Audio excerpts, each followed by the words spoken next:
Socio Hugh, The Savannah Review y volúmenes editados.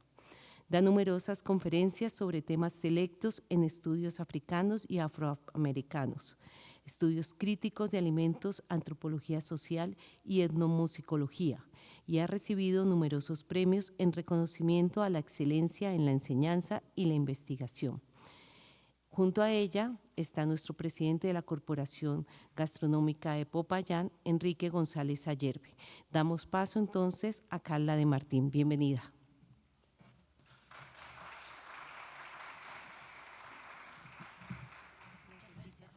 Esto es perfecto, gracias. Buenos días a todos. ¿Me puede escuchar? ¿Sí? ¿El son está bien? Ok, vamos a comenzar entonces. Es un honor estar aquí y agradezco mucho a la Corporación Gastronómica de Popayán por la invitación y a todos ustedes por venir hoy a aprender sobre el chocolate. Lo primero que me gustaría preguntar es, ¿a quién le gusta el chocolate? Por favor, levanta la mano. Ajá, muy bueno. Ok, la segunda pregunta es, ¿cuántos de ustedes se consideran una buena persona? Espero que todos, mas si usted no quiere. Ok, la tercera pregunta es, ¿el chocolate que comes afecta de alguna manera tu identificación como buena persona? ¿Sí o no? Ah, un metade, ¿no? Un metade, sí. Ok, ya comienza el debate, ¿no? La verdad es que la gente ha debatido durante siglos qué hace que la gente sea buena. Y de la misma manera se ha debatido qué hace que el cacao y el chocolate sean buenos. A medida que avanzamos juntos en este viaje por la historia del chocolate en el mundo, espero compartir más con ustedes sobre estos debates. Como profesora que estudia el chocolate, la pregunta que más me hacen es ¿por qué estudias chocolate? El siguiente, por favor. La razón que le doy a la gente con mayor frecuencia es que el chocolate es enorme. El siguiente, por favor. Consideramos los datos de mi país, Estados Unidos. En 2020, en Estados Unidos, los consumidores gastaron $22 millones en chocolate. Los consumidores comieron una medida de 5.5 kilogramos de chocolate por persona. Yo tengo un gato muy bonito y ella tiene 5.5 kilos. Entonces, ese es un tamaño de un gato adulto de chocolate. Los suizos duplican cada año nuestro consumo de chocolate por persona. Y aquí en Colombia también se consume mucho chocolate a nivel local, especialmente en forma de bebidas. Y el valor de la industria aquí es de cientos de millones de dólares. Entonces también en Colombia es enorme. Al mismo tiempo que la economía de chocolate es enorme, también es particularmente desigual. Siguiente, por favor. La industria del chocolate es un negocio de 100.000 millones de dólares al año. Y cuando ustedes están comiendo un chocolate con queso, ustedes deben pensar en esto. El siguiente, por favor. Eso significa que el valor de la industria es mayor que el PIB de 130 naciones. La industria del chocolate vale un tercero de toda la economía de Colombia.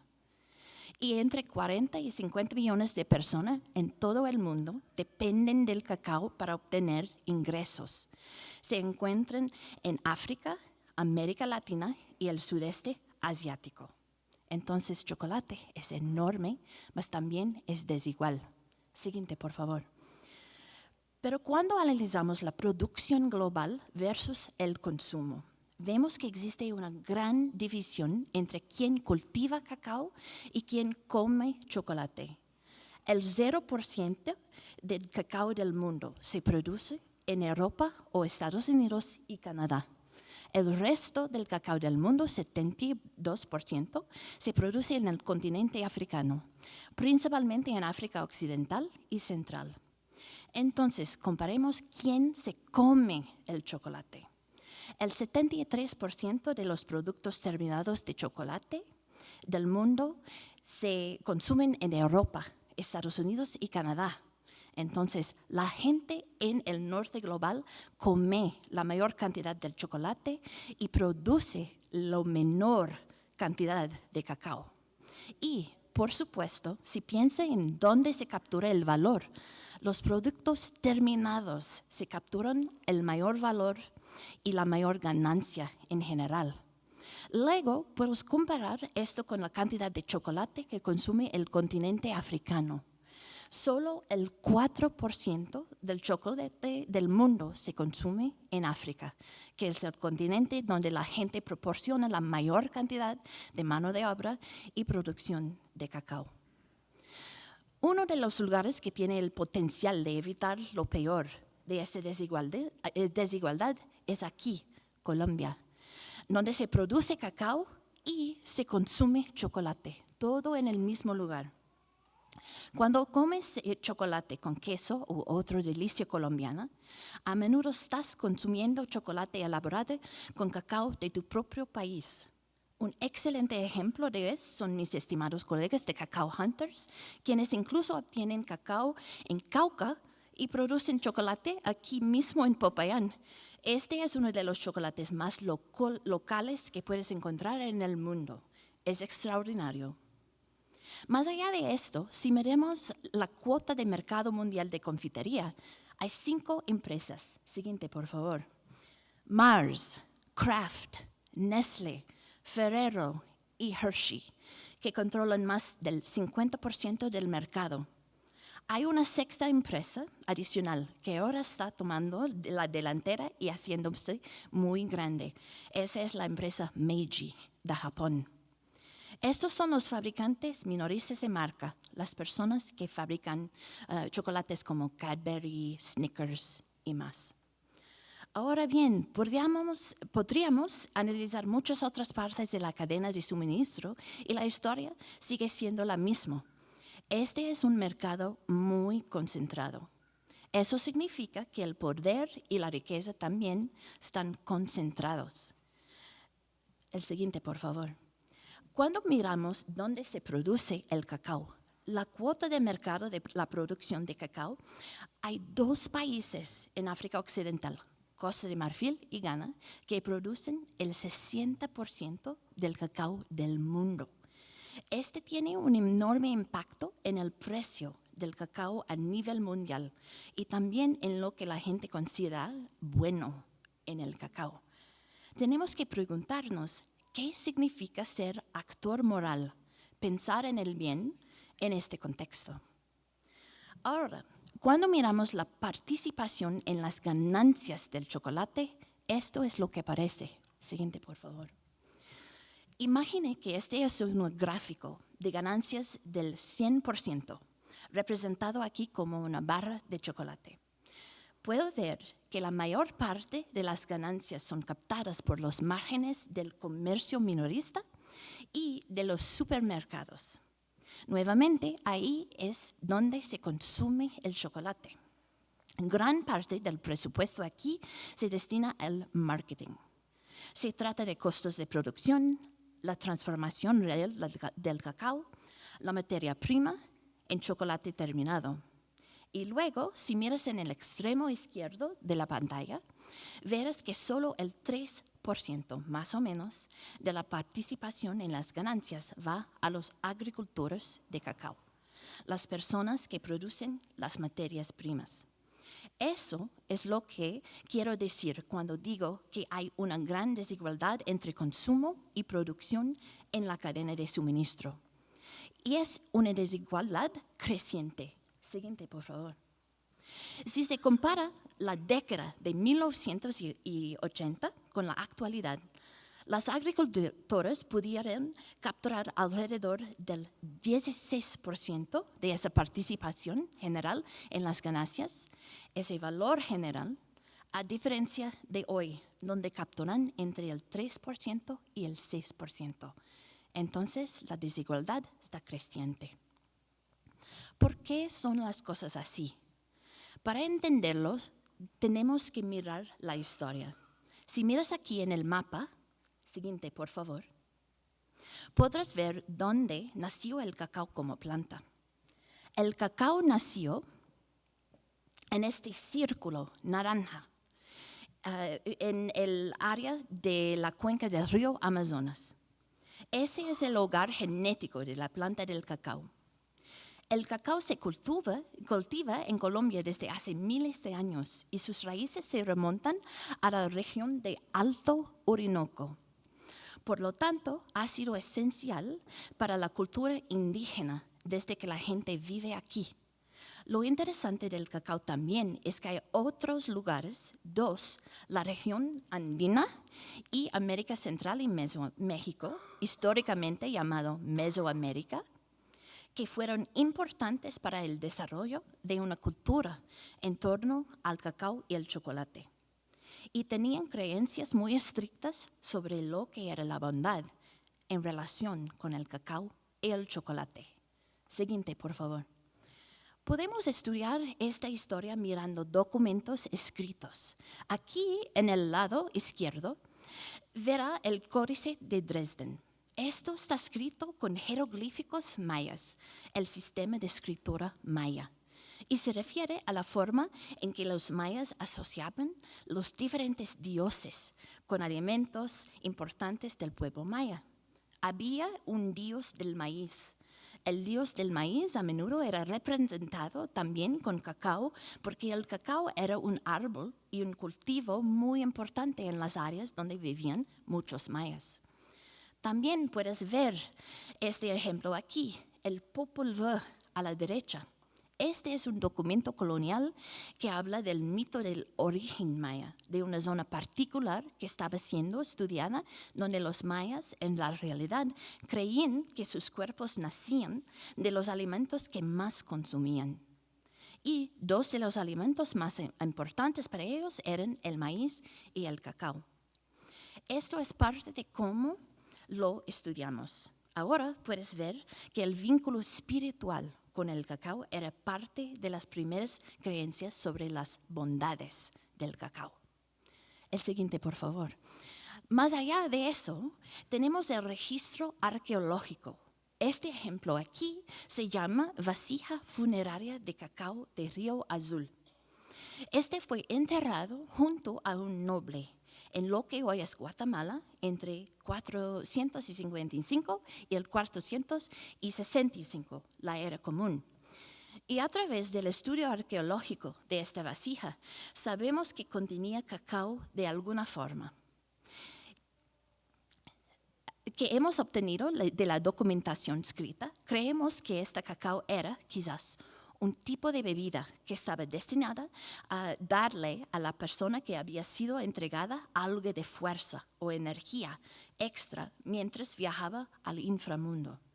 Y la forma en que sabemos que contenía cacao es que, por un lado, tiene escrito en el exterior el jeroglífico, la palabra maya para cacao, que, por cierto, fue uno de los primeros jeroglíficos que fue decodificado por los rusos en la década 1960, cuando estaba reaprendiendo a leer los jeroglíficos mayas. Y además tomaron raspados químicos del interior de este recipiente y descubrieron que contenía 2 químicos, cafeína y teobromina. La única planta en América que tiene ambas cosas es el cacao. Ok, el siguiente, por favor. Así que esta es otra forma en la que buscamos entender esta historia. También puedes ver el jarrón maya Princeton. Y en el lado derecho, ampliada aquí, hay una sirvienta maya. Ella está sirviendo una bebida. En este caso, se trata de una bebida a base de cacao, de un recipiente a otro. Mientras hace esto, airea esa bebida. Y este es un punto realmente importante, porque parte de los que los mayas consideraban bondades con relación a las bebidas de cacao era la preparación de una espuma encima de las bebidas. Y los animó a pensar en cómo esto sigue siendo, en cierto modo, un universal humano importante. Aquí en Colombia tienes chocolate caliente espumoso, capuchinos y más. Estas son texturas que muchas personas diferentes, en muchos lugares diferentes, consideran buenas durante muchos años diferentes. Entonces, también podemos pensar en la relación del cacao con la bondad o la utilidad cuando se considera al cacao como moneda. El siguiente, por favor. Desde muy temprano en la historia del cacao, se adoptó como moneda en toda Mesoamérica, incluida Colombia. Y puedes ver aquí lo que puedes comprar con él. Con una semilla de cacao se obtienen 20 tomates pequeños. Con 65 granos de cacao conseguirías una capa de algodón blanca y sencilla. Pero también había bondad relacionada con esto.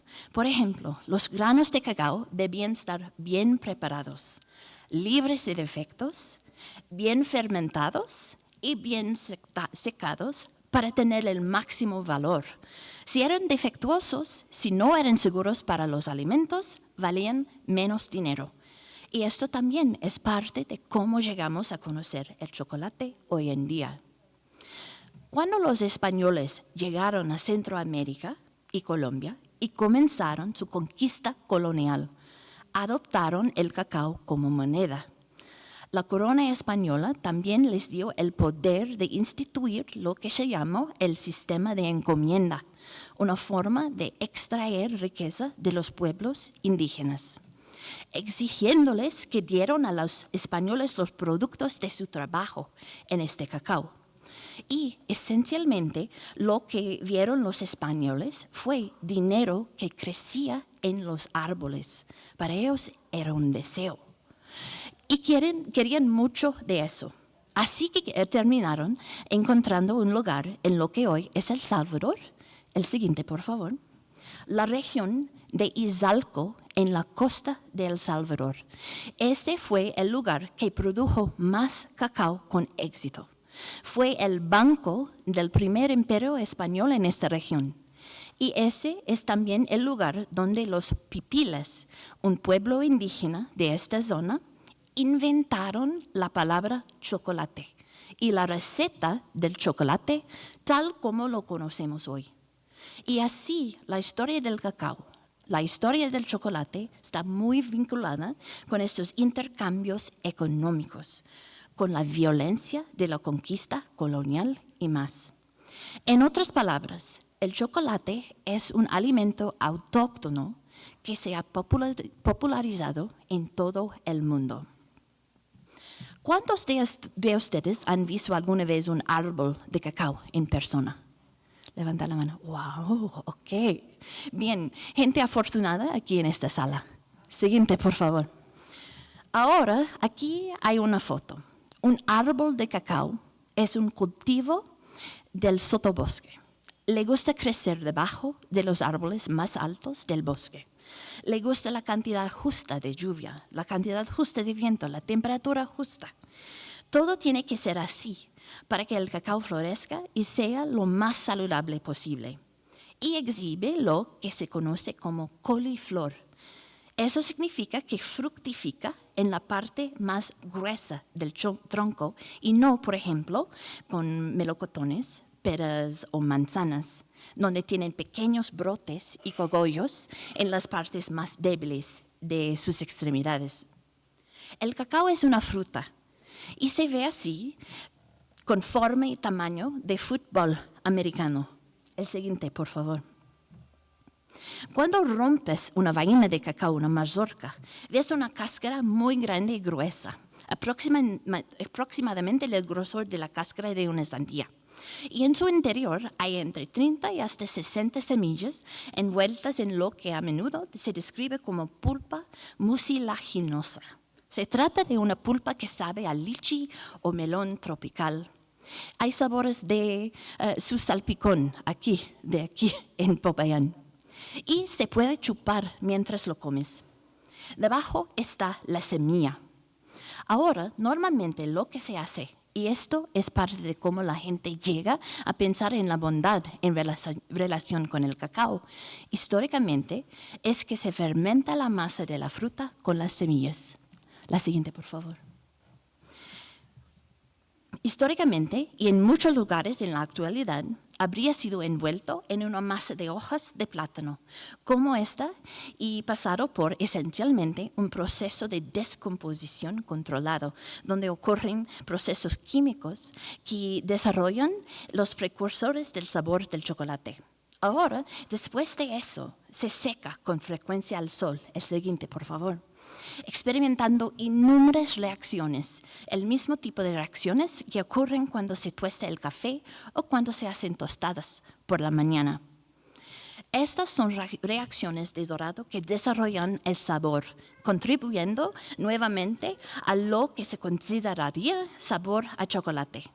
Si no hace esto, si no se fermenta y no se seca, esto resta valor a lo que podríamos llamar las bondades del cacao, porque ese sabor a chocolate no se desarrolla completamente. Después de eso, el cacao se tuesta. Normalmente se coloca sobre una fuente de calor. La siguiente, por favor. Tiene una cáscara parecida al papel en el exterior de esas semillas o frijoles. Esto se elimina mediante un proceso de descascarado o aventado y luego es molido. Aquí se representa una forma tradicional de preparar una masa de chocolate molido utilizando un metate. El siguiente, por favor. Y con este metate se muele la masa de cacao hasta obtener una especie de pasta. Ahora bien, cuando se trata de las bondades del cacao y el chocolate, tampoco siempre se ha asumido que estas cosas fueran buenas. El siguiente, por favor. Tomemos este ejemplo de uno de mis idiotas históricos favoritos, Girolamo Benzoni. Era un italiano increíblemente grosero que fue a la actual Nicaragua. Muchos le ofrecieron chocolate y lo rechazó. Él dijo, me parecía más una bebida para cerdos que para una bebida para la humanidad. Pero luego, como faltaba vino para no estar siempre bebiendo agua, las demás sí me gustaban. El sabor es algo amargo, sacía y refresca, y el cuerpo, pero no embriaga, es la mejor y más cara mercancía, según dicen los indios de aquella tierra. Aquí en Popayan no le darían empanadas. Este hombre es muy bruto. Así que aquí tenemos a alguien que desde el principio estuvo convencido de que el chocolate era lo opuesto a lo bueno y luego se acostumbró a él con el tiempo. Y como pueden ver aquí, dice, bueno, tiene una especie de cualidad refrescante y satisfactoria y luego finalmente dice, otra cosa que la hace parecer bueno es que es caro. También podemos ver algunos ejemplos de intervenciones coloniales tempranas en la cultura material que se referían a lo que la gente consideraba una bondad en relación con el chocolate. El siguiente, por favor. Lo que muchas veces le gusta hacer a la gente con la comida es jerarquizarla, esnobismo. Les gusta esnobizar la comida. Y todos hacemos esto de diferentes maneras. Puedes ver aquí a la izquierda una manzanilla española. Este es un platillo que tiene un portavasos adjunto. En el platillo se colocaría una taza de chocolate espeso para beber. Y las élites adineradas en las fiestas en España iban a beber. Y digamos que estaban enfermos y les temblaban las manos o estaban ligeramente ebrios, podrían sorber esta bebida sin derrarla sobre su ropa elegante. También tenemos este ejemplo, la chocolatería de plata francesa. Esta es una forma históricamente increíblemente importante para que las personas salvaguarden su riqueza. Funden su plata en algo que guarden en su casa y que luego podrían fundir si necesitaran deshacerse de esa riqueza o utilizarla de alguna manera. También es una excelente manera de presumir ante tus amigos.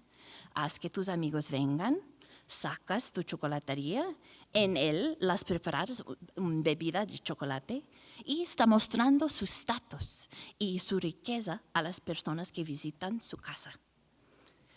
El siguiente, por favor. Puedes ver aquí un ejemplo de Francia en 1768. Esto se llama la taza de chocolate, donde un grupo de personas adineradas consumen chocolate. El siguiente, por favor. Es famoso que las élites de Colombia tuvieron tradicionales similares durante los siglos de colonización, principalmente en los saraos, con chocolate y colaciones en Colombia. Un tipo de fiesta de chocolate con bailes. De hecho, los europeos estaban copiando lo que aprendieron de sus amigos que habían viajado a América Latina y el Caribe. También tenemos ejemplos de la creciente democratización del chocolate con el crecimiento de una clase mercantil en todo el mundo. El siguiente, por favor. A lo largo del siglo XVIII, en particular, se construyeron cafeterías y chocolaterías británicas y coloniales estadounidenses, y ellos asistirían principalmente hombres. Fue mucho más tarde cuando a las mujeres se les permitió ir. Pero en muchos lugares las casas de café y chocolate eran vistas como una amenaza para la corona real, porque la gente de la clase mercantil iba y hablaba juntas sobre ideas peligrosas como la democracia. Esa fue otra forma en la que el chocolate llegó a formar parte de nuestra vida social actual. Aquí en Colombia también existe una sólida tradición de casas de café y chocolate y podemos rastrearlas hasta el siglo XVII. También podemos considerar aspectos como el consumo de azúcar. ¿Por qué? Por supuesto, el chocolate suele ser más un vehículo para el azúcar que una gran cantidad de contenido de cacao en sí. El siguiente, por favor. Y si analizamos el consumo de azúcar británico a lo largo del tiempo, podemos ver cuán increíble fue el cambio demográfico en lo que consumía la gente. En el siglo XVII, el británico medio casi no consumía azúcar añadido por persona al año. En el siglo XIX consumían, digamos, 30 libras de azúcar por persona al año. En la década de 1900, esa cifra ascendía a aproximadamente 80%. En la década de los 2000 eran más de 120 libras de azúcar agregada por persona por año. Esa es una cantidad increíble de azúcar agregada. Las personas pasaron de tener esencialmente el 0% de las calorías que consumían provenientes del azúcar agregado al 20% de su dieta proveniente del azúcar agregado, un cambio enorme. Pero, por supuesto, para apoyar este cambio se necesitaba una fuerza laboral. El siguiente, por favor. Y la trata transatlántica de esclavos. La esclavización de entre 12 y 15 millones de africanos durante un periodo de siglos para desarrollar y producir estos cultivos de tipos de drogas. Piense en tabaco, té, café, cacao, azúcar, ron. Estas cosas que estimulan y embriagan fueron una parte enorme y importante del desarrollo de todo y ponen en duda qué significa la bondad cuando un cultivo se democratiza a un costo tan increíble para los derechos de otros seres humanos. También vemos con la trata transatlántica de esclavos el desarrollo del comercio global y del sistema capitalista. Se puede ver que las personas fueron tomadas de África Occidental y Central como bienes muebles, como propiedad de otros, fueron puestos a trabajar en las Américas para cultivar estos diferentes productos básicos. Esas mercancías luego se enviaron a América del Norte, a Europa, donde se convirtieron en buenos manufacturados. El siguiente, por favor. En artículos de lujo y luego se enviaron a todo el mundo nuevamente para ser vendidas. Esto condujo a la expansión global del cultivo de cacao. El siguiente, por favor. Durante más de un siglo, un gran número de esclavos de ascendencia africana produjeron cacao en Colombia. Cuando se abolió la esclavitud en Colombia, se redujo la producción de cacao. Las enfermedades del cacao se propagaron ampliamente porque nadie cuidaba las plantaciones de cacao. También con la independencia del país, la producción de cacao siguió reduciéndose. La gente rechazó la idea de que necesitaban producir cacao en condiciones tan terribles y así la industria cambió. Y lo que sucedió es que el cacao se trasladó desde sus raíces en la parte mesoamericana y amazónica del mundo a través de África occidental, central y oriental y luego alrededor del mundo en la otra dirección hacia el sur y sudeste de Asia. Esto también contribuyó a las opiniones contradictorias de la gente sobre lo que era la bondad en relación con el cacao. Los pueblos de Mesoamérica y también de Colombia, entonces y aún hoy, lamentaron y siguen lamentando la pérdida de calidad que experimentó cuando el cacao, el cultivo, fue trasladado a ser cultivado por personas que no sabían lo que estaban haciendo.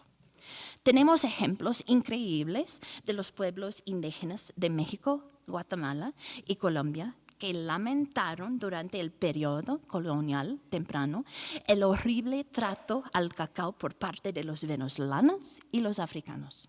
Otra pregunta sobre qué bondad había o hay en este espacio. Y, por supuesto, luego podemos comparar esto con las trayectorias contemporáneas, el siguiente, por favor, de las cadenas de suministro y la forma en que el cacao se abre camino en todo el mundo. Esa profunda desigualdad entre producción y consumo que mencioné anteriormente.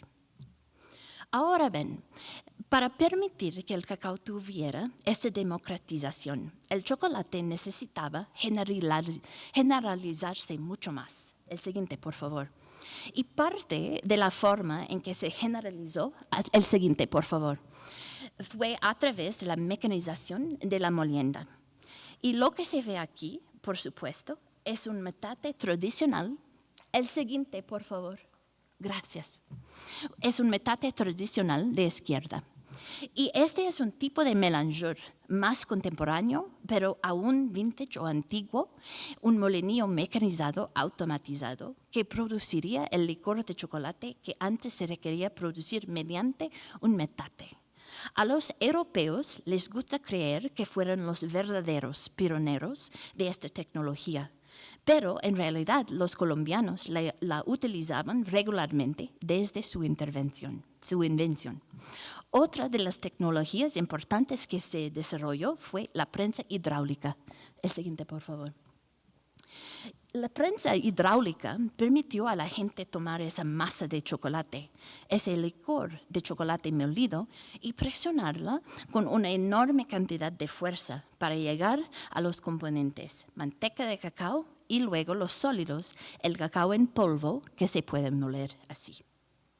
La creación de estos dos componentes abrió mundos de posibilidades para los productos del cacao. Otra máquina importante que se desarrolló fue la conchadora. El siguiente, por favor. La conchadora pule el tamaño de las partículas de cacao para equilibrar el sabor y la textura del chocolate. Después de eso, se inventó el templado y el moldeado. El siguiente, por favor. Después de eso, los europeos y mesoamericanos especialmente pudieron desarrollar una forma de hacer esto tecnológicamente a gran escala entre mediados y finales del siglo XIX.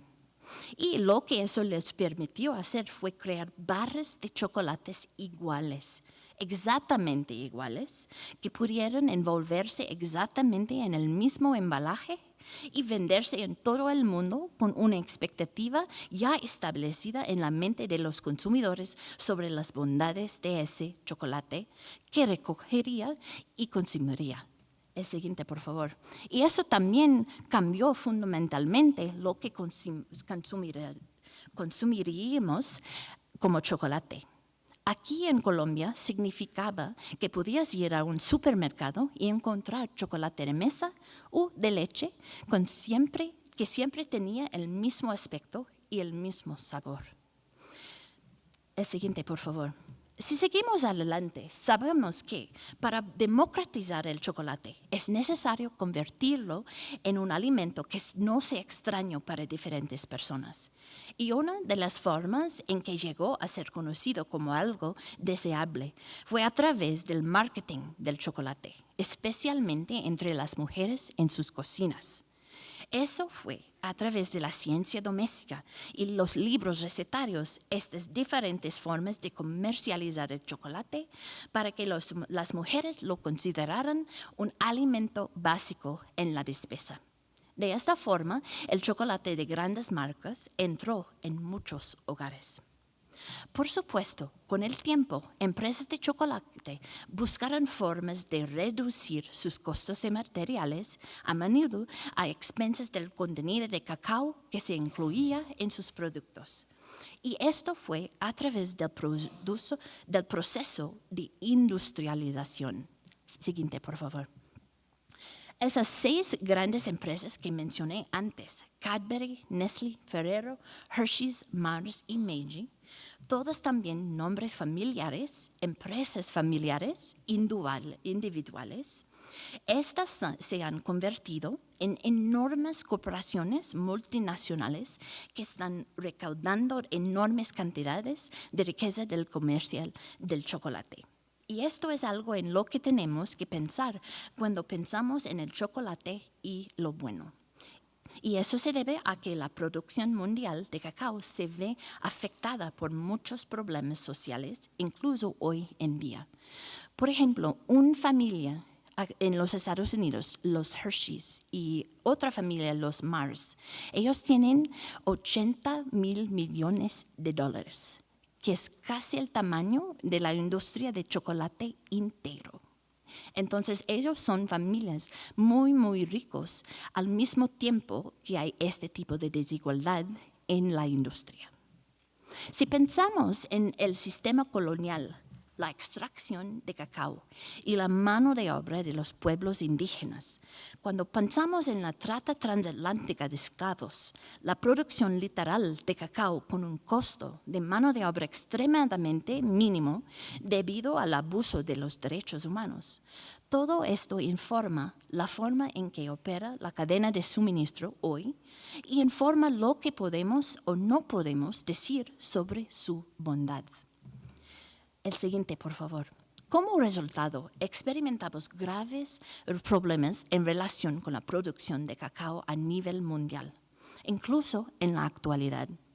Las peores formas de trabajo infantil. El siguiente, por favor. Por ejemplo, o la deforestación, o los impactos del cambio climático. Si bien estos problemas no son exclusivos del cacao y no se encuentran en todas las regiones productoras de cacao, son un síntoma de la desigualdad en la cadena de suministro y tienen un gran impacto en lo que es posible. Y hay diferentes maneras en que diferentes grupos intentan insertar algo de bondad para abordar algunos de los graves problemas que enfrentan las comunidades productoras de cacao. El siguiente, por favor. Una propuesta para resolver estos problemas es a través de modelos comerciales alternativos. Se trata de cosas como la certificación de comercio justo o Fair for Life, a través de Rainforest Alliance o la certificación orgánica. Ahora es posible que ver cosas como estas en los estantes de sus mercados locales. Puede comprar productos que lleven estos símbolos. Lo que encuentro interesante de esto es que estos productos no están diseñados para resolver todos los problemas sociales por sí solos, no son capaces de hacerlo. Y por eso, esos diferentes esquemas de sustentabilidad que se han implementado en todo el sistema no han logrado abordar todos los graves problemas sociales. No garantizan la bondad como cabría esperar. Ahora bien, más allá de eso, ha habido otra forma de acercarse a la bondad. El siguiente, por favor. Y eso tiene que ver más con la calidad. Ahora, los europeos, que a menudo creen que tienen una especie de savoir-faire cuando se trata de chocolate y que construyen empresas que están diseñadas para durar en la industria del chocolate. Un ejemplo, Chocolat Bonat. Esta es una empresa de chocolate tradicional en la región francesa de Lyon. Por supuesto, siendo Lyon el lugar de nacimiento de la cocina gourmet en la mente de muchas personas. Y esta es una empresa que durante generaciones han establecido relaciones con productores de cacao y producen chocolates Grand Cru o chocolates de origen único, basados en terroir, que reivindican una propuesta de valor diferente. Dicen que estamos obteniendo cacao con mejor sabor, obtenido con mejores relaciones con los productores. Por lo tanto, obtienes un mejor chocolate y deberías pagar más por él. Otras empresas en este espacio son Valrhona, Domori y Rauch. Ahora, esta realmente llegó a un punto crítico alrededor de los años 1970 y 1980, cuando las empresas en este espacio comenzaron a competir entre sí para hacer cosas como el chocolate de origen único. Pero podría significar que están diciendo, esto viene de Brasil o esto viene de una región particular de Madagascar. Fue en gran medida parte de la explosión general de interés por el terroir, el Grand Cru y el vino, que por supuesto los franceses creían que era el mejor del mundo. Querían hacer lo mismo con el chocolate. Los norteamericanos no se quedaron atrás y esto lo copiaron, pero a su manera, con su propio giro. La empresa Scharfenberger, fundada en la zona de la Bahía de California en los años 1990, también tenía una historia en el negocio del vino y dijeron, ponemos el chocolate como lo hacemos con el vino. La idea era tomar un cacao, una materia prima, en su máxima expresión y dejar que ese sabor cantara ante una audiencia de catadores. Y al hacerlo, cambió la forma en que se comercializaba el cacao. Cambió la noción de lo bueno, tanto en sabor como en origen del cacao y el chocolate. Es esencial que también reconozcamos las muchas empresas chocolateras importantes de los países productores de cacao, como Oro Chocolate de las Filipinas, Cacao Hunters de Colombia, Dengo de Brasil, Maro de Vietnam y República del Cacao de Ecuador. Estas empresas tienen el potencial de transformar verdaderamente la cadena de suministro y lo hacen mientras celebran su herencia y crean un renacimiento local del cacao y el chocolate. El siguiente, por favor. Ahora bien, lo que ha sucedido a medida de que todo esto se ha desarrollado es que, más que nunca antes, el chocolate, especialmente cuando el chocolate está imbuido de bondad, ya sea la bondad social, ambiental o económica percibida o la bondad percibida de sabor, se está vinculando dentro de la economía de la experiencia. Ahora, las empresas anuncian su chocolate como bueno. Crean experiencias como recorridos por granjas, recorridos por fábricas, menús de degustación especiales, tiendas interactivas y más. Y estas experiencias le permiten atraer nuevos clientes a sus productos. Ahora, espero que todo esto les da una idea de la complejidad cuando decimos algo como lo que hace que el chocolate es ética o sea bueno. Si intentamos introducir la moralidad en una cadena de suministro tan compleja como esta, ponderada en la historia de las malas decisiones que se han tomado la humanidad, así como en algunas de las decisiones realmente interesantes y buenas que han tomado los seres humanos, que intervenir en esta industria, la cuestión de qué hace que el chocolate sea bueno se vuelve realmente profunda y pesada. El siguiente, por favor. El expresidente colombiano, José Manuel Marroquín, escribió, por las velas, el pan y el chocolate. Yo combato, tú combates, él combate, que describe la tranquilidad y el sosiego de la vida de Colombia en tiempos de la paz. Y eso es en lo que espero que sigan pensando, porque Colombia tiene el potencial de hacer el trabajo de la bondad en toda la cadena de suministro del cacao y el chocolate, y esta es una posibilidad realmente emocionante. Muchas gracias.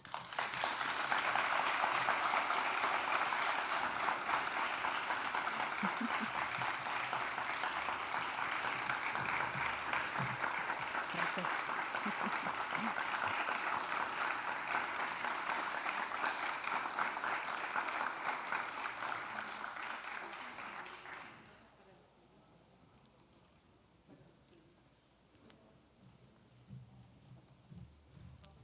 Sí. Vamos con 4 preguntas del público. Sí, por favor. Gracias. Buenos días, maravillosa charla. Muchas gracias. Le habla una persona que lleva el chocolate en su ADN y quisiera preguntarle si en esa propuesta para buscar la igualdad, ¿qué papel puede jugar la organización del gremio como tal? Por ejemplo, en Colombia tenemos una fuerte organización en el tema del café que contribuye a resolver el tema del precio. Tenemos una federación de chocolateros también que no tiene la misma fuerza, y cuando nosotros nos movemos en el vaivén del precio, si en África se baja la producción, entonces el chocolate colombiano sube de precio, pero hemos tenido épocas muy críticas donde incluso se ha tenido que apelar a la búsqueda de subsidios locales para poder sostener a los chocolateros, porque ese gremio no responde. ¿Cree usted que ese rol de las federaciones o los gremios también podría entrar en este juego de la igualdad para la cadena? So the question is, disculpa, me voy a hablar con mi esposo, que es fluente en español, para tener certitud. Sí. So the question is, The question is how sectorial organizations, specifically to FEDECACAO, FEDECAFE, can play in reducing inequality. perfecto, sí, entiendo perfectamente, gracias. Es que organizaciones como FEDECAFE o FEDECACAO son esencial. El problema es que como toda organización, ellos están compitiendo para poder contra las compañías o tal vez con el gobierno o otras entidades que tienen interés en la cadena de suministro, ¿no? Entonces, para mí lo más importante es organizar los productores de cacao en una manera. FEDECACAO está haciendo este tipo de trabajo, es más como un servicio de que una organización, ¿no? Entonces, los productores de cacao necesitan tener una voz unida para garantizar sus derechos. Y esta voz unida puede ser hecho por investigadores que son personas neutrales en este tipo de debate o otras cosas así. How would I then say that, maybe you can say it for me, that basically if the producers are able to work together, then they can advocate for what they need, and typically they're ignored by the other people in the supply chain. Traduciendo un poco, perdón que le cambió la voz a la doctora Carla.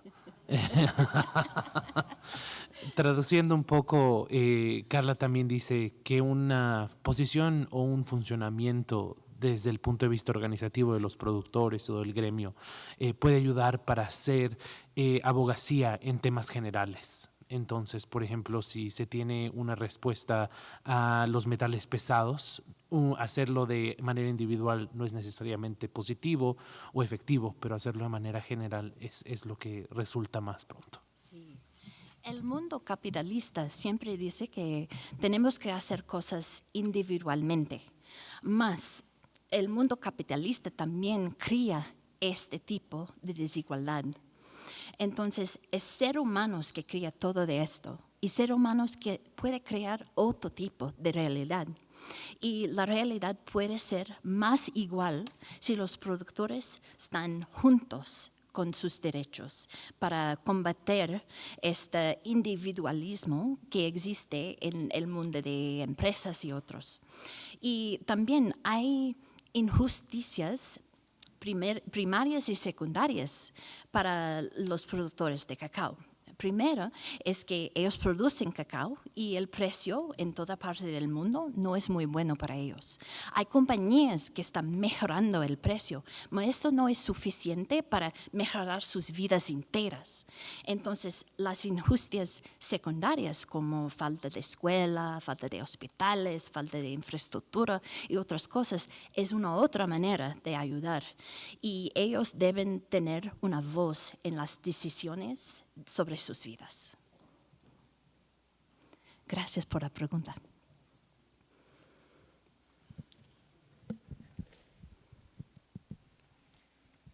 Buenos días, magnífica su presentación, gracias. Es que ahorita escuché hablar de los metales pesados en el chocolate. Ayer también lo escuché, es algo nuevo para mí. Quisiera que por favor me explicara. Sí, it's about the heavy metals. Yeah, okay. I need you to come and do this. Yeah. Disculpe, es porque es una lengua muy técnica y sí, tengo mi brillante esposo para ayudar.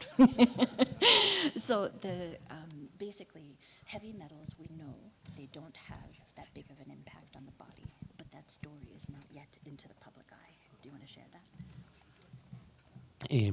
Nos comparte sobre los metales pesados la doctora Carla que en la discusión general en este momento en el tema del cacao es el cadmio y el plomo. Y lo que en este momento sabemos es que ha habido gran turbulencia a nivel internacional, especialmente en Europa y ahora en Estados Unidos, en donde esto se ha convertido en un tema de pánico del consumidor. Y todavía no está socializado la última investigación que se ha hecho que el impacto del cadmio o plomo es poco o nada cuando se ingesta a través del chocolate.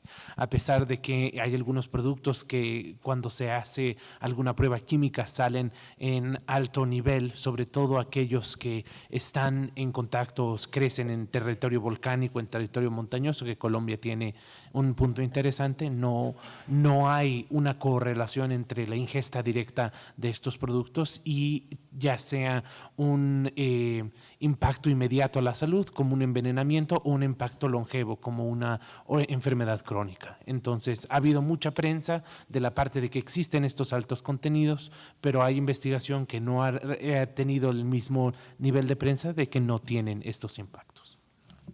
Muy bravo. No, y también una cosa que me gusta de decir a mis estudiantes es que hay más cadmio en espinaca de que en chocolate y también en el, ¿cómo se dice? Tinto de cabellos o tipos sí, para pintar cara y cosas así. Entonces, es un problema, claro, cadmio. Mas el problema es que chocolate como producto popular y producto popular también para niños es una cosa que quebra corazón. Entonces, para este tipo de marketing contra cadmio y otros metales, entonces esta es la manera de hacer un tipo de marketing contra ellos, mas no es basado en ciencia. Sí, muchas gracias. Carla, muchas gracias por esa presentación. Yo creo que para nosotros es un gran privilegio tener una persona con tu conocimiento y tu autoridad en estos temas, realmente un gran privilegio tenerte acá.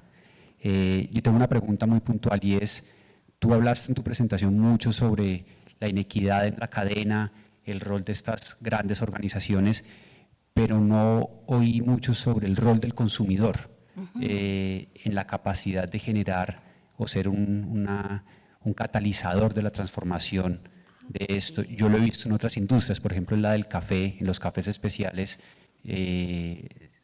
cada vez los consumidores demandan más transparencia en sus cadenas de suministro, tienen mucho más claro quién es el productor que está detrás de una taza de café que se toman. Sí. ¿Cómo tú estás viendo en un país como los Estados Unidos el rol del consumidor en generar esa transformación que tanto necesita la industria del cacao y de chocolate en el mundo? Oh, wow. Sí, gracias para comenzar esta conversa. El consumidor tiene un trabajo difícil porque el mundo del chocolate está muy concentralizado, ¿no? Entonces, los chocolates son como Jet, otros son en toda parte. En los Estados Unidos, por ejemplo, los M&M's. Si yo caminar 5 minutos de mi casa, me encontré M&M's. Si yo caminar 10 minutos de mi casa, me encontré M&M's. M&M's está en toda parte de los Estados Unidos. Pero como consumidora, yo tengo también un poder en mi decisión. Es como una vota con mi dólar, como decimos. Y yo puedo escoger otras cosas y también yo puedo educar mis amigos, mi familia y otras personas. Entonces, para el consumidor es muy importante, entiende que estamos todo complícito en el mundo de chocolate, estamos todos implicados en esto, porque esta desigualdad, nosotros tenemos avantajes por causa de esta desigualdad. Por ejemplo, chocolate es más barato para nosotros.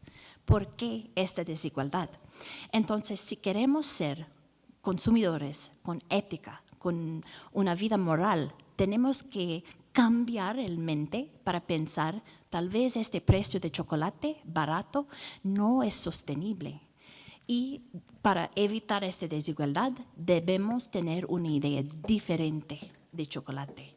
Entonces, ese es un poder que consumidores tienen y que yo espero ellos van a utilizar más en el futuro. Sí.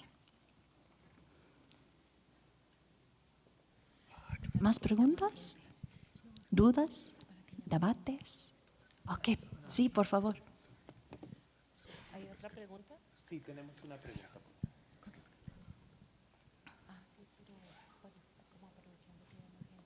Tal vez la señora puede gritar. Si quiere hacer la capela, la escuchamos. Dele por acá. Sí,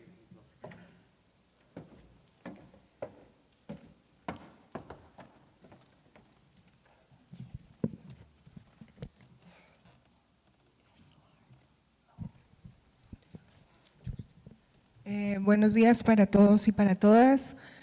Primero, gracias por la presencia de ustedes, conocedores a fondo de lo que es el cacao. ¿Sí? No sé mucho de cacao, pero me encanta degustarlo, comerlo en todas sus maneras posibles. Y más que una pregunta es agradecerle todos sus conocimientos y presencia, pero también generar de pronto una incógnita para cada uno de los presentes que trabajan en esta materia de delicia del cacao. Es cómo lograr, ¿no?, que tanto quienes cultivan el cacao, ¿no?, como los consumidores y los empresarios pues tengan una equidad económica que solvente un país, ¿sí?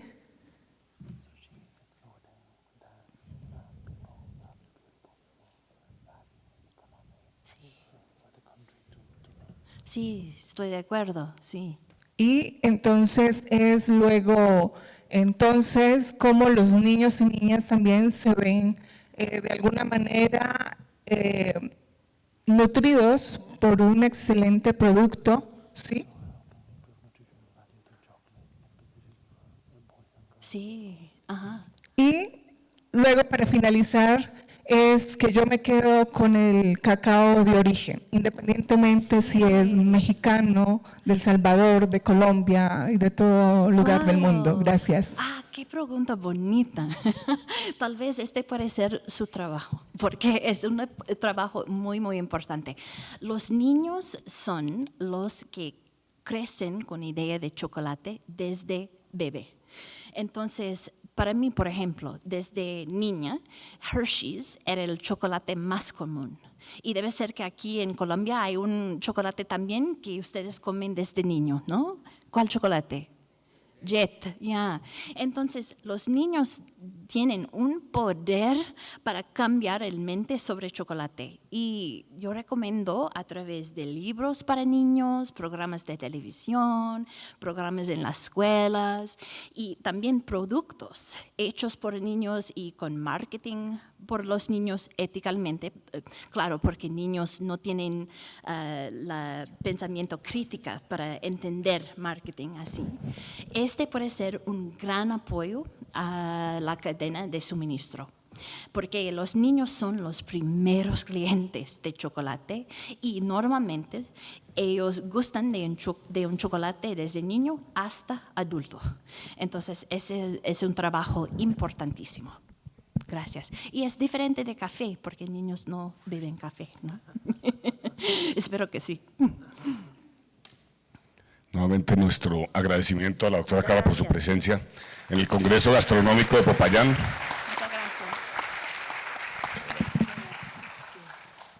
gracias.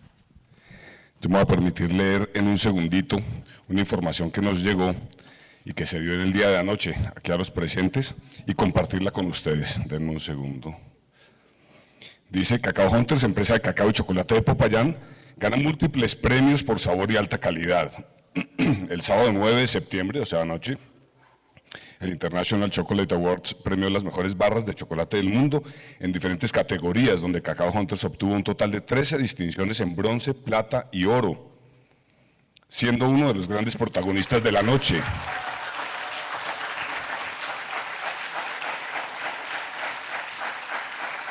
Entre los destacados de la noche se encuentran el chocolate Tumaco 53% con leche y el chocolate Origen Arauca al 70%. Este es el resultado de un esfuerzo colectivo y gracias a un trabajo realizado junto a las familias cacaoteras de todo el país. Entonces pido por favor un aplauso inmensamente grande a Chocolate Hunters, que está aquí la gran mayoría de su planta y quienes han estado además al frente de lo que es la participación del cacao como producto invitado de honor en el 21º Congreso Gastronómico de Popayán.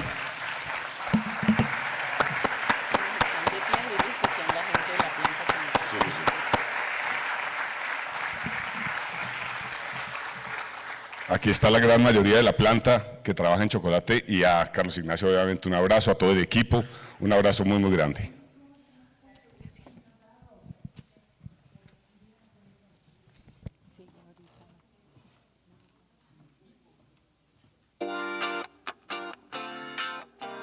Audio Jungle. Audio Jungle.